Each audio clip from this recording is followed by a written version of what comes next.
இதை கேட்டு பாருங்கள். மகாகவி பாரதி எவ்வளவு பெரிய மகான் என்பது புரியும். எங்கிருந்தோ வந்து இவ்வுலகத்தில் சில நாள் வாழ்கிறோம். செத்த பிறகு நம்முடைய கதி என்ன ஆகுமோ கடவுளுக்குத்தான் தெரியும். 3.25 நாழிகை உயிர் வாழ்வது சந்தோஷத்துடன் இருந்துவிட்டு போகக்கூடாதா? அடடா, இந்த பூமியில் மனித உயிருக்கு எத்தனை கஷ்டம், எத்தனை பயம், எத்தனை இடையூறு, எத்தனை கொலை, எத்தனை துரோகம், எத்தனை பொய், எத்தனை கொடுமை, எத்தனை அநியாயம். ஐயோ பாவம்! அடா மனிதர்களே, எத்தனை சாஸ்திரங்களுக்கும் ஆக்கினைகளுக்கும் கட்டுப்பாடுகளுக்கும் நம் மனிதர் உட்பட்டிருக்கவில்லையா? ஒரு புது கட்டுப்பாடு செய்து கொள்வோமே. அந்த கட்டுப்பாடு யாதெனில், ஒருவர்க்கொருவர் மனத்தாலும் தீங்கு நினைப்பதில்லை, ஒருவர்க்கொருவர் பயப்படலில்லை. மானிடரே, இந்த விரதம் எடுத்துக்கொள்ளுங்கள். இது பிழைக்கும் வழி. தெருவில் நடக்கும்போதே முன்பின் தெரியாத மனிதர் கூட ஒருவர்க்கொருவர் கோபம் அல்லது அவமதிப்பு அல்லது பயத்தோடு பார்த்து கொள்கிறார்கள்.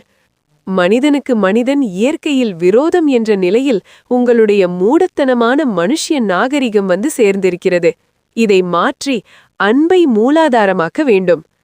முதலாவது, சிலருக்குச் சோறு மிதமெஞ்சியிருக்க பலர் தின்னச் சோறு இல்லாமல் மடியும் கொடுமையை தீர்த்துவிட வேண்டும். இது இலக்கம் 1.